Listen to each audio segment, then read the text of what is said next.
Hello, xin chào tất cả mọi người đã trở lại với kênh Rup TV. Hôm nay khoảng hơn 1 giờ. Chắc hôm nay là ngày 30 Tết ôm nha các bạn. Dương là ngày 4. Tối nay cũng là đêm giao thừa, đêm nay đêm giao thừa ai đó này, đón rồi ok. Nhưng mà chứ ở nhà thì cùng giờ này còn dài lắm. Để giờ thì mình lên núi thôi. Lên núi chơi vui vui thôi. Lên núi thì có gì ăn không có gì thôi. Mời các bạn cùng theo Rup chăng. Rup không đi một mình với người quay phim. Mọi con đường mình đi, mọi chỗ mình ở thì các thước phim mẹ anh sẽ ghi lại hết. Ok, cảm ơn các bạn.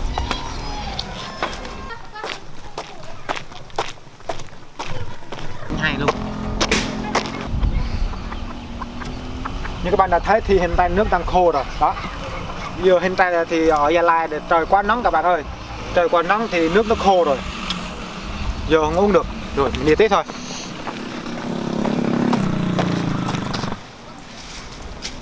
Hiện tại thì nước đang khô hết rồi. Nguyên nhân mới biết là thì ong của giọt nước từ núi chảy xuống đây này, từ núi chảy xuống đây, ong của giọt nước bị xe trục á, xe nó trục cái ruộng đất đó, rồi bị đứt ong nước rồi nên phải chạy xuống kia rồi. Giờ phải đi thôi, đi chứ, và lên núi lên rừng rồi uống nước ở đó luôn. Ok. Hiện tại Rup sẽ lên cái đỉnh núi kia các bạn đã thấy. Đó có hai hòn đang rất là to, 1, 2. Nhưng mà hiện tại thì trời rất là nóng nên tôi phải chắc phải gọi mấy đứa bạn nó qua đây thôi. Chứ chở Rup qua đó luôn, đi bằng xe máy luôn, bây giờ đang khát nước mà. Nếu đi bộ thì chắc không chịu nổi đâu.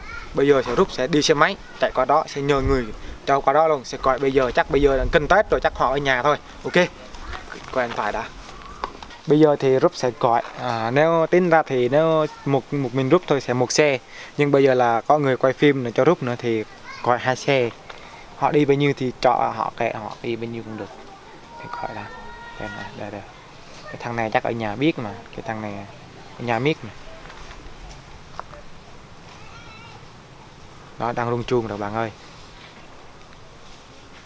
Alo. Tôi là bạn đấy.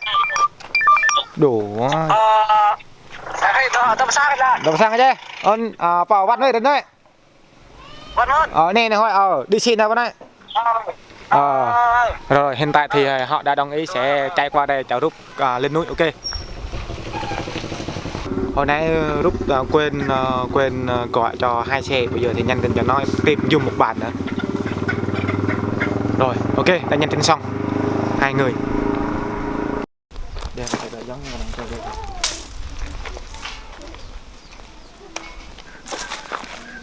Hiện tại đang chờ chúng nó qua đây. Chúng nó qua đây rồi thì đi thôi.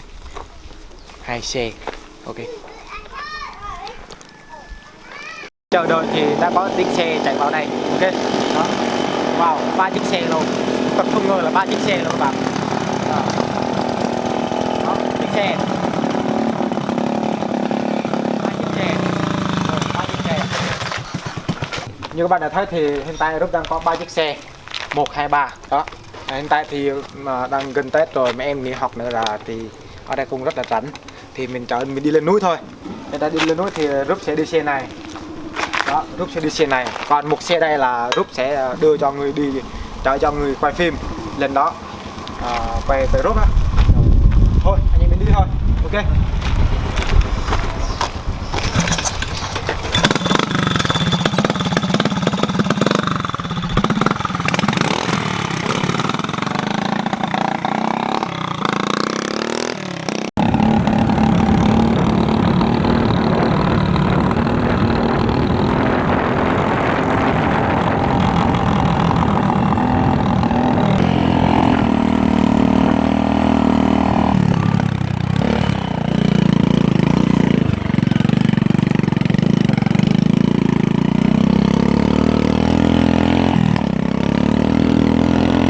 Tại Rup đang thấy bò ăn lúa của nhà Rup đó, thấy chưa, 1 hectare đó, 1 hectare ruộng đó, nhà Rup có 1 hectare ruộng nhưng mà con bò nó đang vào kia nó ăn hết 1 hectare là chết. Ok.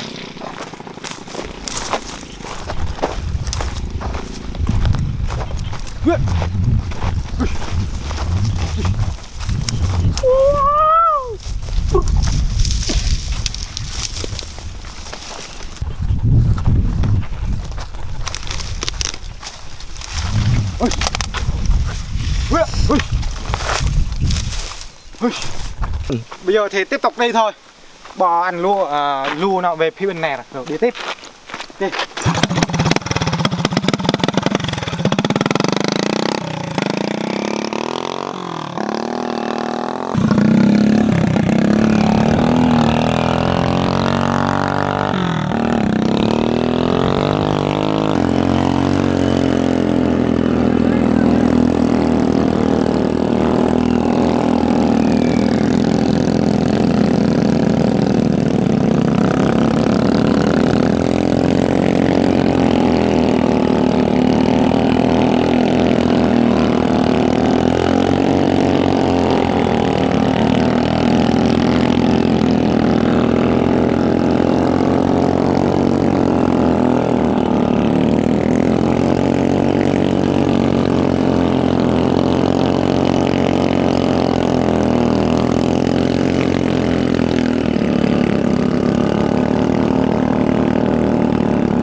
Chân hoài vậy.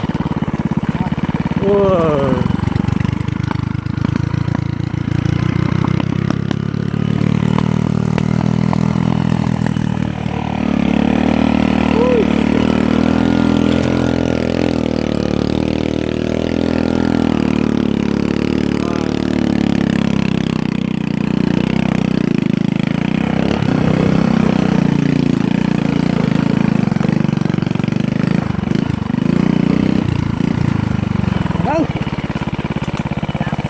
Wow. Hiện tại Rúp đang ở giữa núi rồi.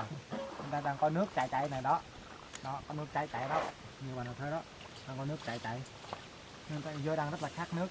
Giờ Rúp phải đi uống nước rồi. Đi uống nước rồi đi tiếp. Ok. Giờ chúng ta cùng theo Rúp đi uống nước nhé. Đi uống nước trong suối gì? Suối rừng. Đó, suối rừng. Ít người uống lắm. Ít người qua đây, nhưng mà ở trong Lào thì ngày nào cũng uống nước này đấy các bạn. Nhưng mà ở chỗ khác thì không biết, đa số ở chỗ khác là nước giếng, nước gì đó, đào gì đó. Nhưng mà ở đây nước núi.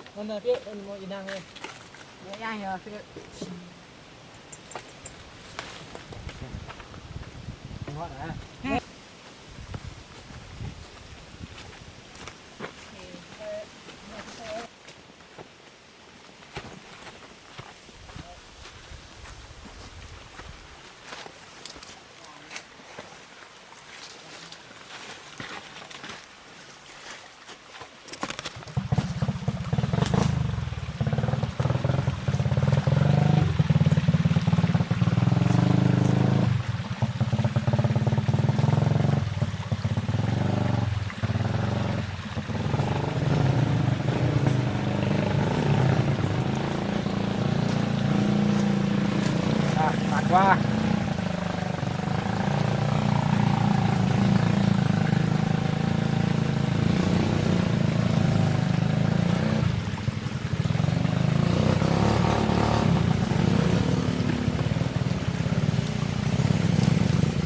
thấy xoài nhưng mà nó cao quá, giờ sợ không kịp để lên trên đó nên thôi, để lên sau hái xoài ăn. Giờ đi thôi hai bạn. Nước này đúng không? Như các bạn đã thấy thì hai chiếc xe đã nằm trong đây. Chúng ta đi còn xa lắm, nếu đi đường xe thì xa lắm, nếu đi bộ thì nó hơi gần nhưng mà nó dốc nó mệt. Chứ bây giờ là chỉ đi chân đi xe cho nó chắc. Ta nó gọi là đi phượt núi, đỉnh núi tảng đá ở trên kia. Bây giờ chúng ta sẽ đi xe tới đó tầm khoảng bao nhiêu phút nữa? 50 phút. 50 phút luôn. Chắc đủ 50 phút luôn. Dạ. Bây giờ thì chắc khoảng từ đó tới đó tầm khoảng 20 phút nữa đi xe. 20 phút nữa hoặc là trên 20 phút nữa đó, khoảng đó thôi. Bây giờ chúng ta phải xuất phát tiếp, ok? Đi thôi, let's go.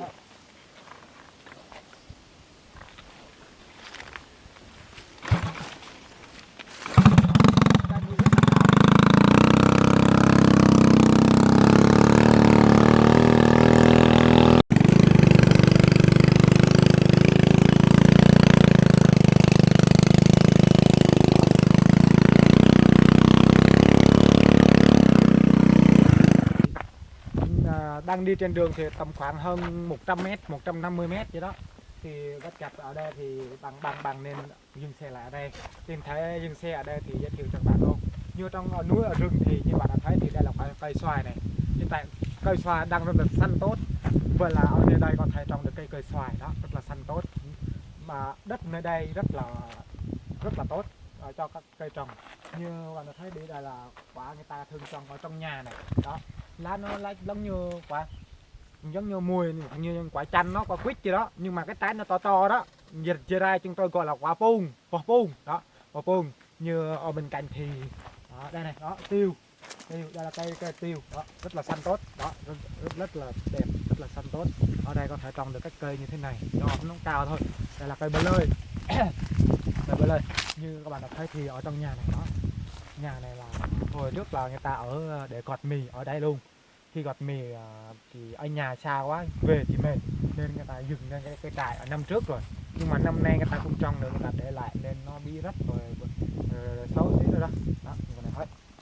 Trước mặt khi có một ngôi nhà thế này đó, người ta luôn luôn chọn ở nơi này một nơi rất là tiện lợi, phải có nước đó. Như các bạn đã thấy theo tôi, vâng đây như tôi các bạn thấy đó. Như các bạn thấy thì ở trên kia là toàn là một đỉnh núi thôi đó, đỉnh núi thôi. Nhưng mà thật không ngờ là ở đây là có một giọt nước chảy xuống này đó.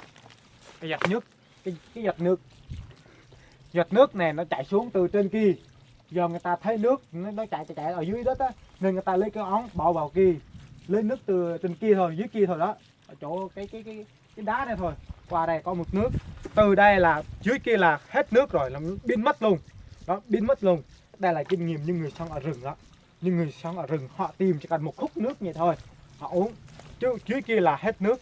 Đây người ta không phát hiện ra, khi ta sống ở rừng đó, chúng ta chỉ còn chọn nước một khúc này thôi, đủ mình ăn, đủ mình ở rồi.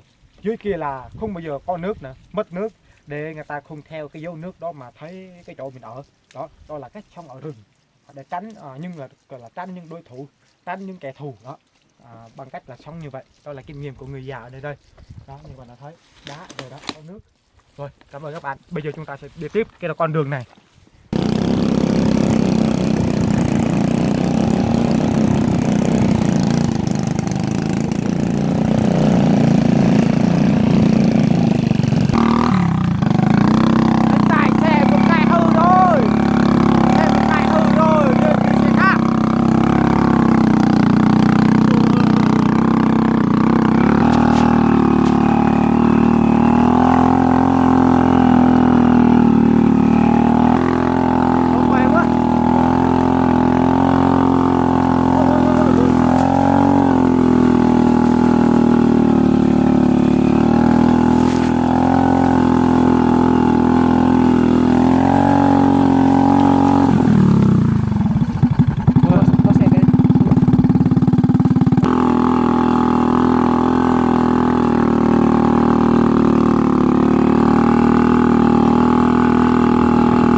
Đang đi trên tới đỉnh thì gặp một cái mái nhà, mái chòi không, mái chòi đó, nhỏ của những người dân đi làm ở đây đó. Ở đây họ trồng mì mà ngay cả đỉnh núi cao như thế này đó, cao như cũng gần bằng Chư Đăng Gia, cao hơn Chư Đăng Gia. Như Chư Đăng Gia nằm phía bên kia, nếu là Chư Đăng Gia là 900 m thì ở đây cũng phải hơn 1000 m đó, ở đây cũng phải hơn 1000 m. Như các bạn thấy thì nghe chỗ rút thì đang cầm một cái chuối. Cái chuối này được được trồng, phải trồng. Cái chuối này thì mọc ra tự nhiên, đó, tức là chuối rừng đó, mọc trên rừng đó. Nếu người Gia Rai chúng tôi gọi đây là chuối sét, tây sét, đây là chuối sét là cái tên của cái này, chuối sét đó. Cái mà chuối này ăn rất là thơm nhưng mà nó nhiều hạt thôi, chuối ăn nó rất là ngon và thơm. Mình ăn khó ăn ở đây là nó nhiều hạt quá. Được xuống rồi, lấy cái khác đi. Thôi mình ăn thử nha. Đó, chách đó, rất là nhiều hạt. Nó mùi vị của nó là thơm, đậm đà. Nó rất cái mùi vị của nó rất là tự nhiên. Ngon, mát. Ngâm cảnh như vậy thật quá.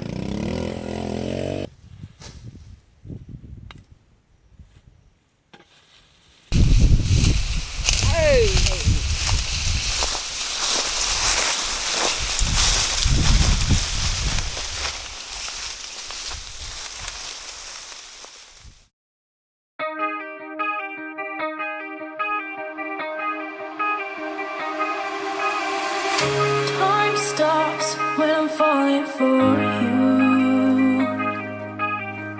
The world stops spinning. My head is spinning too. Time stops when I'm falling for